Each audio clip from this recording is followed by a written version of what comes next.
Hello and welcome. We're doing Star Citizen today. For those of you who may or may not have known, that was the opening sequence to a very wonderful PlayStation 2 video game called Zone of the Enders. There was a really good sequel too. Basically it's a hack and slash game, but beautiful music. Yeah, usually I have a nice selection of fan-made Star Citizen, specific music, but that's all on one of the drives that is not functioning right now.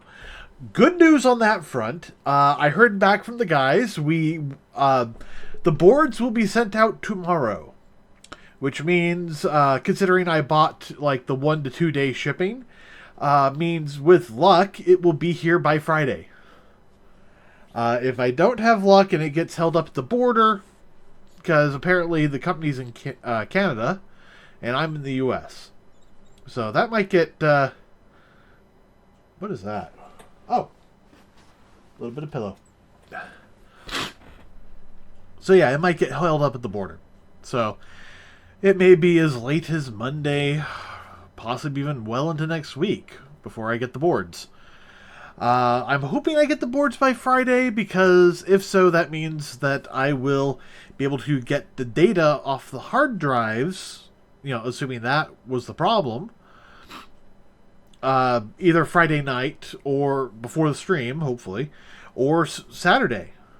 And, whichever one happens, Saturday night, we can actually go back to doing our Lightwave-based Project Stormwind. I've been doing a lot of work trying to, I've been going back to the old Project Stormwind videos and basically watching the videos as it goes down and taking, pausing the video and then copying out as much code as I can. I managed to get most, if not all, of the BLP code out, and what I wasn't able to duplicate, I basically faked my way around. For our current version of Project Stormwind, it actually reads BLP files just fine. Everything's working with that. I'm having a bit of a problem getting it to display, though. Converting it from the raw BLP data that I have into something that QT can understand and display, apparently is where I'm having the problem right now. So I'm testing out many things with that. With luck, the next time I show you the program, it should be able to just load that right up. Alright, enough discussion of other one other thing. This is the last thing and then we'll get to the game. I was working in the Unreal Engine. I managed to create a skeleton for the Night Elves, where I actually got them to the proper height by scaling their rig. This meant that the model could actually look different. I would be able to take bones, scale them, and actually get a tall Night Elf to look visually different from a normal-sized night elf. If you remember, what I'm doing with the humans right now is just a scale trick. The small ones are, X amount, X scale, and the tall ones are XY scale. And, that was, the way around that. The problem is, I then turned on a smoothing function that basically, gave the characters really nice tessellation, but when the rig displacements were moved, they just didn't work. Basically, all those spots that were being displaced on the character, the nice smooth tessellations, they're developing huge bumps, like big round bumps, like in between the points on the character. So, I don't know what's causing that, but apparently just scaling the model works, so I gotta give that part up. We'll just scale the characters to the proper height. If I figure it out, we'll go back to that other method. But that's enough for Project Stormwind. We'll probably talk more about that later this week. Or maybe even tomorrow. Who knows? Let's double check. Is this in far enough? Yes, that is. Okay, good. I like to double check that every so often. It's too close. No, it's not close enough. All right, so let's get to Star Citizen. Let's see. I think we have the game loaded. Will it actually switch over though? No, it won't. Oh, I was trying the wrong thing. All right, so there we are, Star Citizen. Not much to show off in 2.2 versus 2.1. We'll go back to my hangar real quick, and I'll show you. I haven't bought anything. I mean, the ships are expensive, and it's a little bit more than I want to spend. Right now, there's actually a sale for some really good ships, including a reproduction of a enemy ship. I can't remember the name of it, but Esperanza Blade, I think it is. Come on, that's it. Wake up. Alright, so as you can see, if you look over there, you'll see that my landing gear has disappeared. Also, there's no ship here not because there's a problem or anything, but because I moved it. I want to use this for my new big ship, which is going to be the Starfarer. And right there, you'll see no legs, legs, no legs, legs.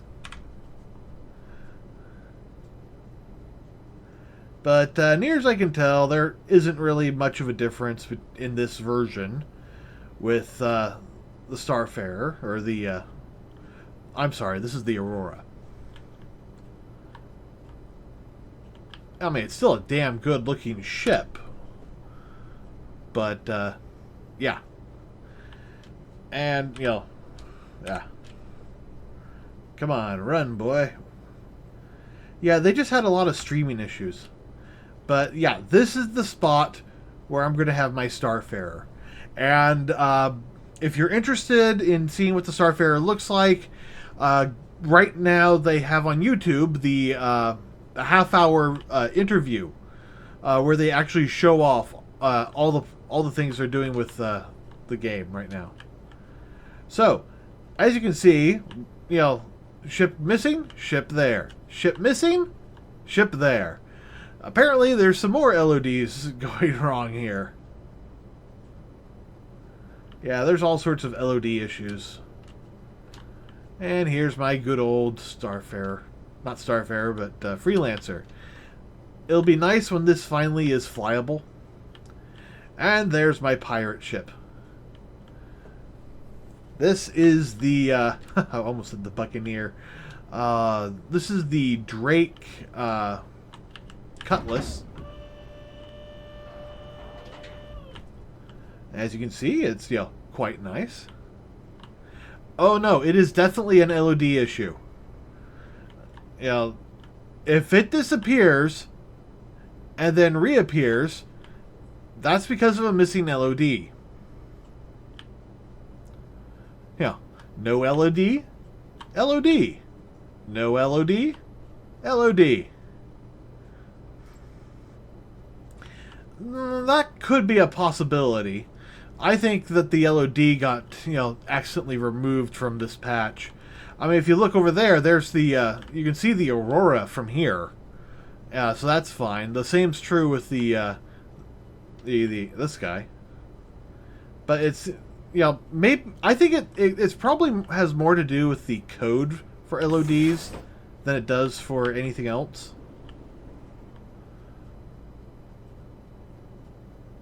This is just a nice looking ship. I need to actually play this ship because I was playing it back in 2.1 and it was like way too much of a glass cannon for me. And I am just now noticing these. What the hell are these?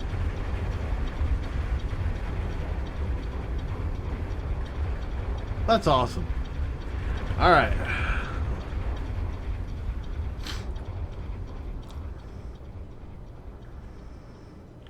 And you know, you could totally be right. It could be a distant streaming / field of view streaming issue. But anyway, you look at it, you know, there's a missing LOD. However that happened. Alright, let's head to the elevator.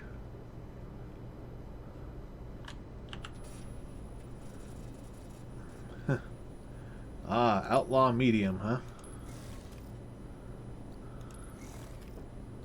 Yeah, I'm good with that for right now.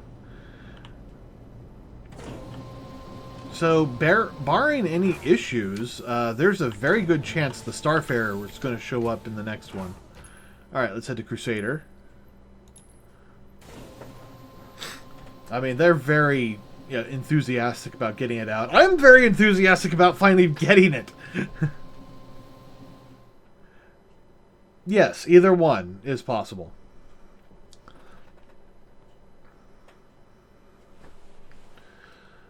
But yeah, I have 2 more ships that I own. The Starfarer and the Caterpillar. The Starfarer is, you know, and CIG is saying this, it is the biggest ship that they have released so far. In fact, they had to build a brand new hangar in order to house it. It's that big. And I own one. Yes, I'm giggling like a schoolgirl about it.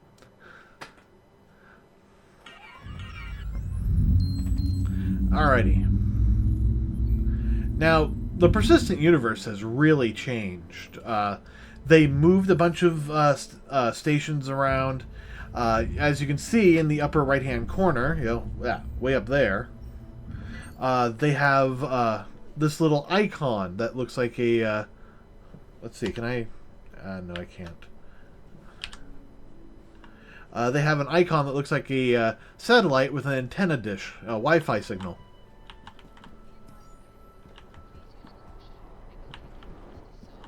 Ooh, pips, yay. That's basically saying that this area is being monitored by the communication stations. It's a good little thing. Oh, hello. Hi, Kestrel. Let's check up chat. Okay, nothing.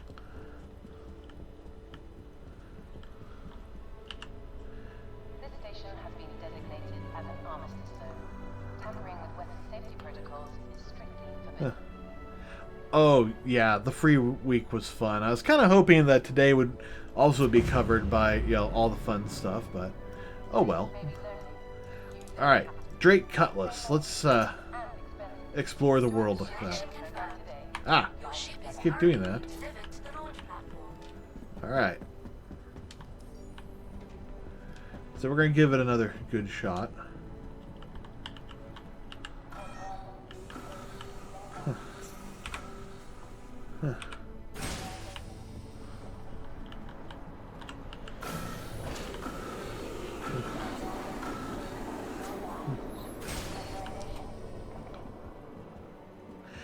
Yes, you can buy in to play the game right now.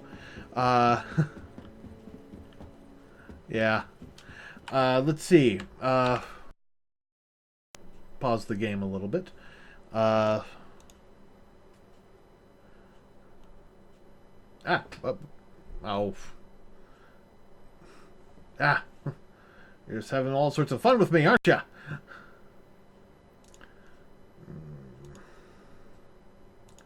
Okay, let's move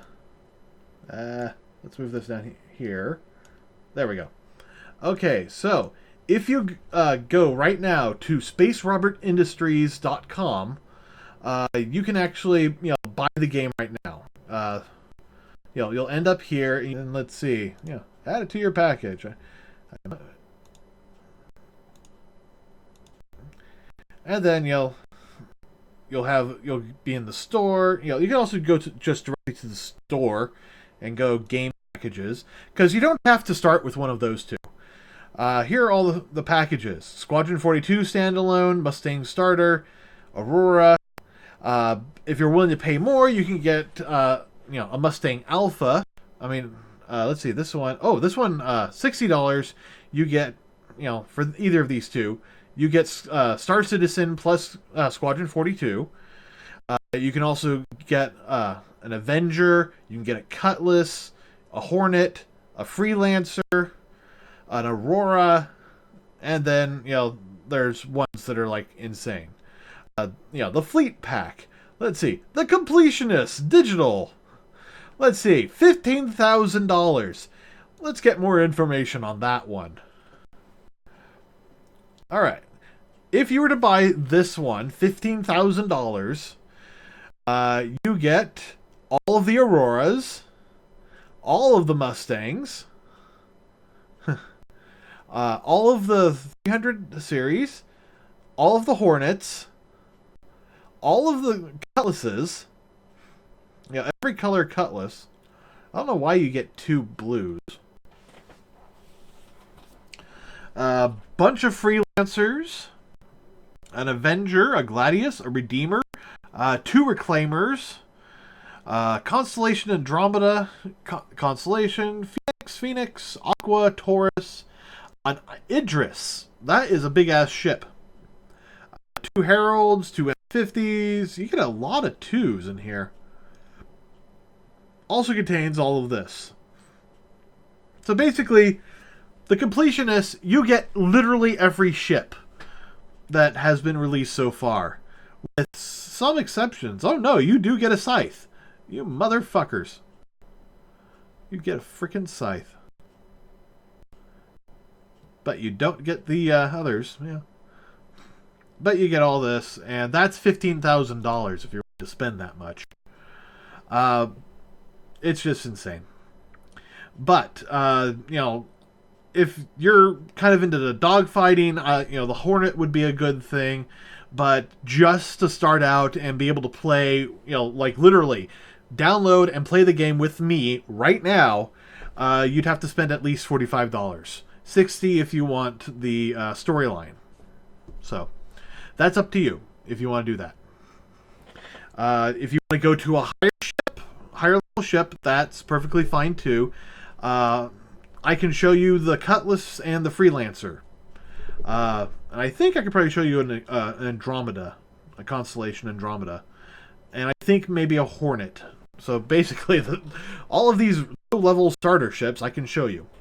But that's how you could start immediately. So let's get back to our game. The biggest ship right now in the game is probably the Constellation. Okay, there we go.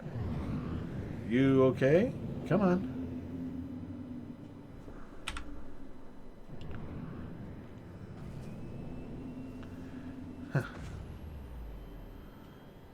Yeah, that happens. Okay, I think all this cutting, back and forth to other things kind of crapped my game. So I'm going to have to restart. Yeah, my CPU usage isn't even 50%, so, Uh, yeah, there was. I think the largest is the Andromeda. There's a couple of others that are actually, kind of big. I flew around in what was it? I can't remember the name of it. It was the. Well, actually, I could probably look it up real quick. All right.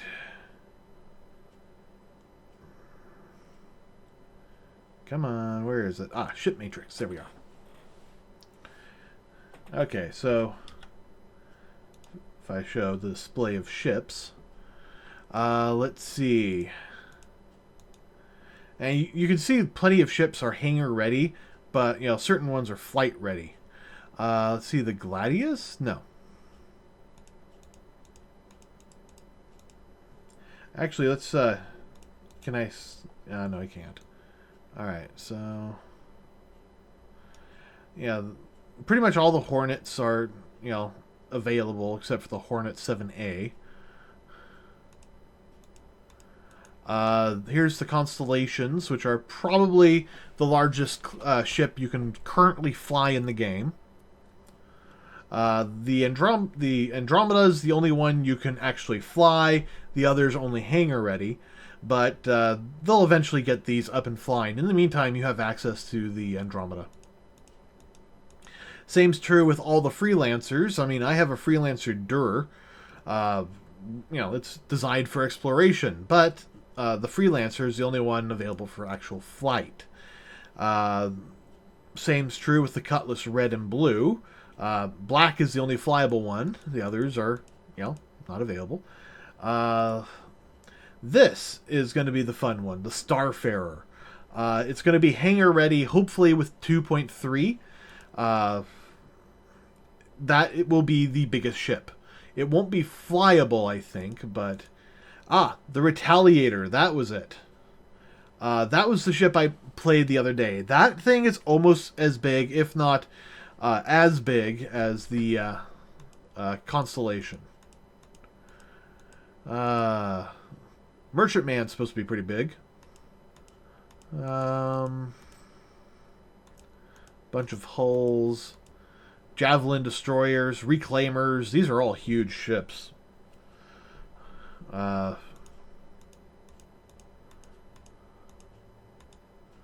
Esperanza Glaive. That's an interesting little ship. It's basically, basically it's an alien fighter. And this is a new one, the Vandal Blade. That one was just announced. Uh, yeah. The Endeavor, that is basically a colony ship.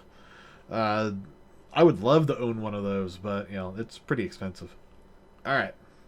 That's enough of that. So, let's get the game actually up and running. Because I want to fly around and see if the Cutlass is any better anymore. Oh. Typed in my password wrong.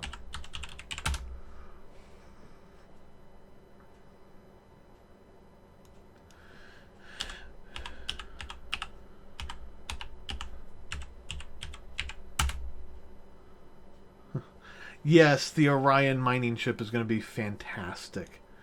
Okay. What the hell?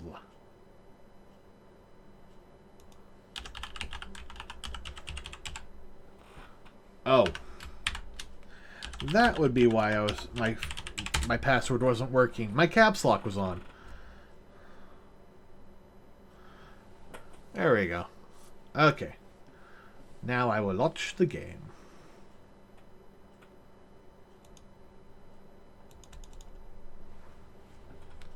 Okay.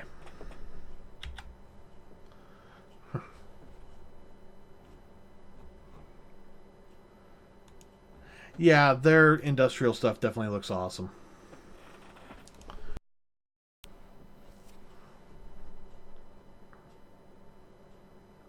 Fashion. All right. Let's head straight to the universe.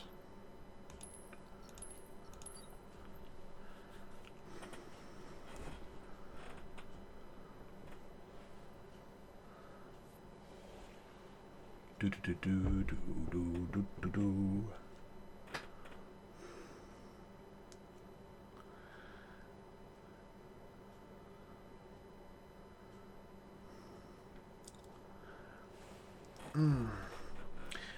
So, if I understand what they're saying correctly, is that the caterpillar is they're basically at a point where they're going to start putting it into the game in the sense that they're going to try and get it into the engine. They just finished white boxing, which is like low level modeling.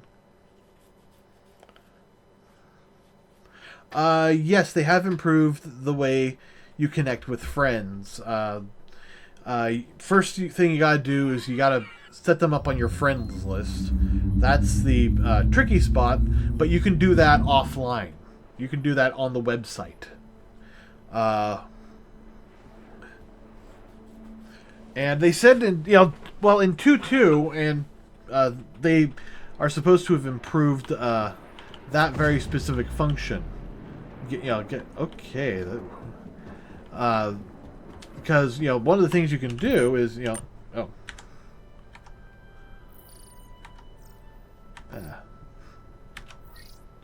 right here I have my contacts list. I could click one of them and then click add, and that would basically let them join my group. We'd be able to group up, and then it would try its best to get us into the same universe. All right. Selection confirmed. Your ship is currently being delivered to the launch platform.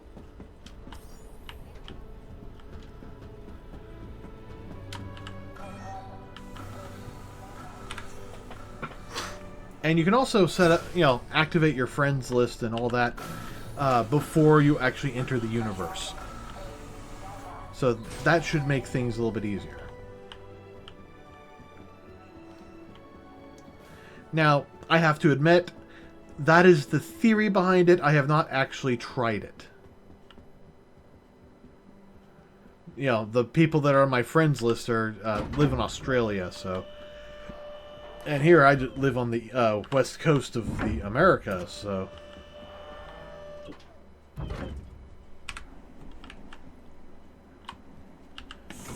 So the times when we're both, all of us are online, are rather few.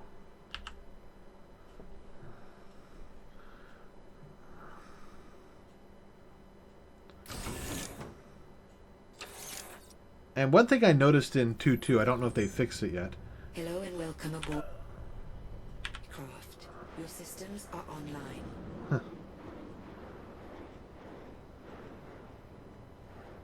Yeah, I am close to that. Seattle's about a 2-hour drive for me. Launch complete. I live about an hour from Olympia. Oh, there's an M50. Contact. Now scanning.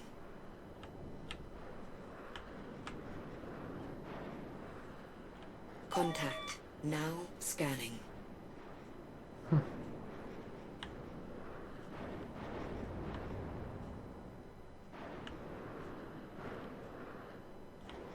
Alrighty. Contact.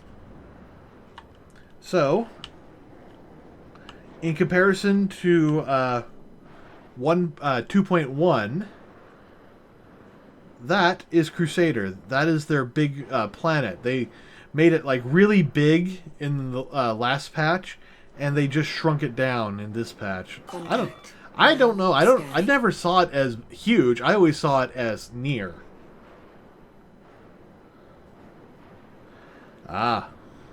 Olympia is a the capital of Washington State. And It's about a 2-hour drive from Seattle. Oh. The hell happened there? Landing mode is on. Weapons mode is on.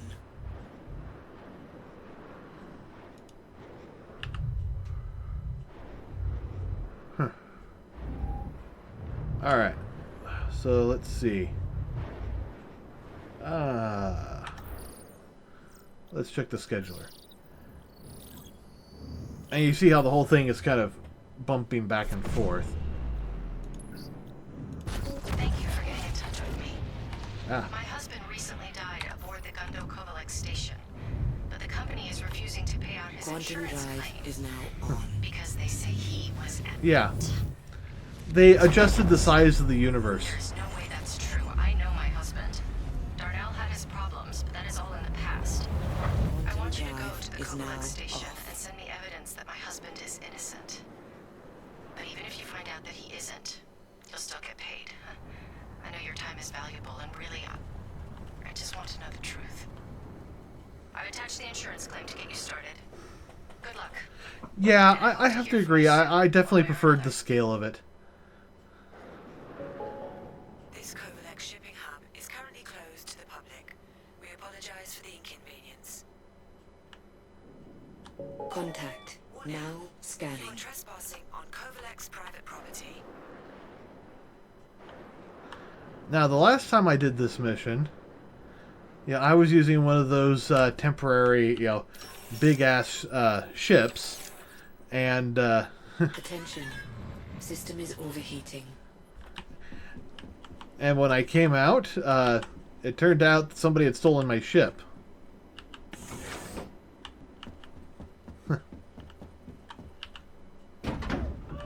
Oh, they'll get to that eventually.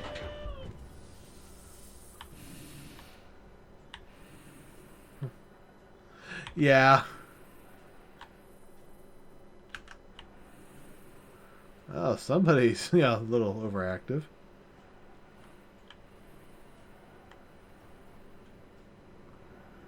I don't think he has his gun out. So that's a good news.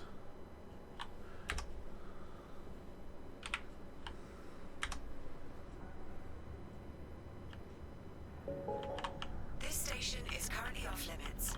Please vacate the area. Hey, Darnell. It's Racine over at Corporate Ops. Give me a shout back when you clock in. Haha. Just wanted to follow up a bit on the distro issue. Talk to you in a bit. Bye. Darnell. All Racine sorts of again. warnings. Still need to Warning, sync up collision on the power alert. Distribution problem. Where are you, man? Getting tired of waiting, Darnell. Call me.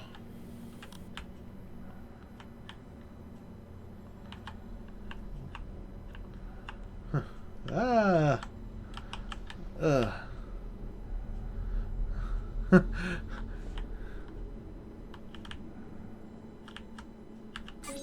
babe, I just got the Ah. package you sent. Thanks a million for the movie. Define It lagging. is incredible. Oh, okay. Sorry Oh. for the noise. The crew surprised me with a shindig. I don't know what to say about that. Let me just take a quick look. Fortnite. Let's talk.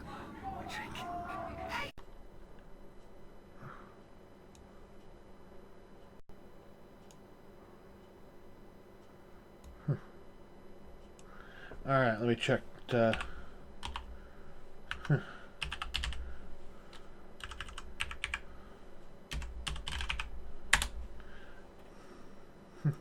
No! He's stealing my Big Benny's machine!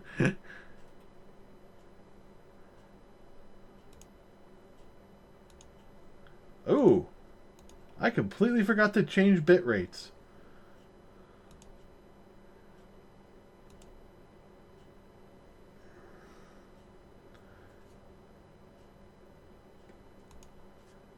Huh. It's interesting that it's having a problem with this bit rate, considering that this is the same bit rate I use for Batman, and I didn't hear a complaint about that. I'm wondering if that's just Twitch, or I wonder if Hitbox is like that too. Alright.